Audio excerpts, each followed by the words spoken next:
મેં આજે સવારે પ્રભુજીને એક પ્રશ્ન પૂછ્યો, હે પ્રભુ, તમે ઘડપણ કેમ બનાવ્યું?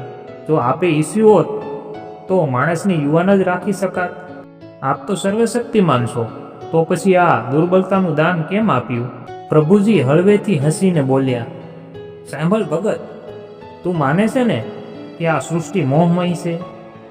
મારા રચેલા સુંદર જગતમાં જે મોહ છે તે તૂટે નહીં તો આત્મા મુક્ત થાય નહીં.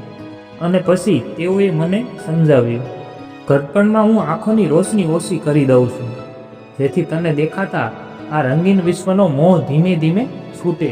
તારા ચહેરા પર કરસલીઓ નાખું છું, જેથી તું સુંદરતા પાછળ દોડવાનું છોડી દે. પગમાં થાક ભરું છું, જેથી તું જગત ફેરી છોડી અહમ મુક્તિ તરફ વળે. કાન ધીરે ધીરે સાંભળવાનું ઓછું કરે છે, જેથી તું બહારનો નહીં પણ અંદરનો અવાજ સાંભળવા લાગે.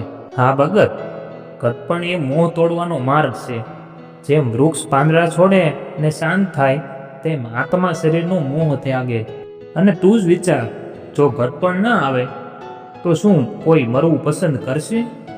યૌવનમાં મૃત્યુ આવે તો આખું કુટુંબ વર્ષો સુધી વિલાપ કરે, પણ ઘડપણ પછીનું મૃત્યુ સૌ સહજતાથી સ્વીકારી લે છે. ઘણીવાર તો 12 દિવસ પછી બધું પાછું સરખું થઈ જાય છે. આથી ઘડપણ એ તારા મુક્તિ માટે મારી કૃપા છે. હું ભાવુક થઈને બોલી પડ્યો, હે પ્રભુ, હવે તો આપની લીલા મારી સમજમાં આવી ગઈ. મારા વાંચેલા વાક્યો તમને ગમ્યા હોય તો અમારી ચેનલને સપોર્ટ કરજો. ધન્યવાદ. મેં આજે સવારે પ્રભુજીને એક પ્રશ્ન પૂછ્યો, હે પ્રભુ, તમે ઘડપણ કેમ બનાવ્યું? જો આપે ઈચ્છ્યું હોત તો માણસને યુવાન જ રાખી શકાત.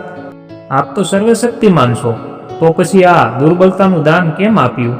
પ્રભુજી હળવેથી હસીને બોલ્યા, સાંભળ ભગત, તું માને છે ને કે આ સૃષ્ટિ મોહમય છે? મારા રચેલા સુંદર જગતમાં જે મોહ છે તે તૂટે નહીં તો આત્મા મુક્ત થાય નહીં. અને પછી તેઓએ મને સમજાવ્યું, ઘડપણમાં હું આંખોની રોશની ઓછી કરી દઉં છું, જેથી તને દેખાતા આ રંગીન વિશ્વનો મોહ ધીમે ધીમે છૂટે. તારા ચહેરા પર કરસલીઓ નાખું છું, જેથી તું સુંદરતા પાછળ દોડવાનું છોડી દે. પગમાં થાક ભરું છું, જેથી તું જગત ફેરી છોડી અહમ મુક્તિ તરફ વળે.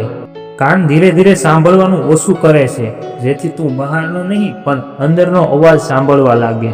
હા ભગત, ઘડપણ એ મોહ તોડવાનો માર્ગ છે. જેમ વૃક્ષ પાંદડા છોડે ને શાંત થાય, તેમ આત્મા શરીરનો મોહ ત્યાગે. અને તું જ વિચાર, જો ઘડપણ ના આવે તો શું કોઈ મરવું પસંદ કરશે? યૌવનમાં મૃત્યુ આવે તો આખું કુટુંબ વર્ષો સુધી વિલાપ કરે, પણ ઘડપણ પછીનું મૃત્યુ સૌ સહજતાથી સ્વીકારી લે છે. ઘણીવાર તો 12 દિવસ પછી બધું પાછું સરખું થઈ જાય છે. આથી ઘડપણ એ તારા મુક્તિ માટે મારી કૃપા છે.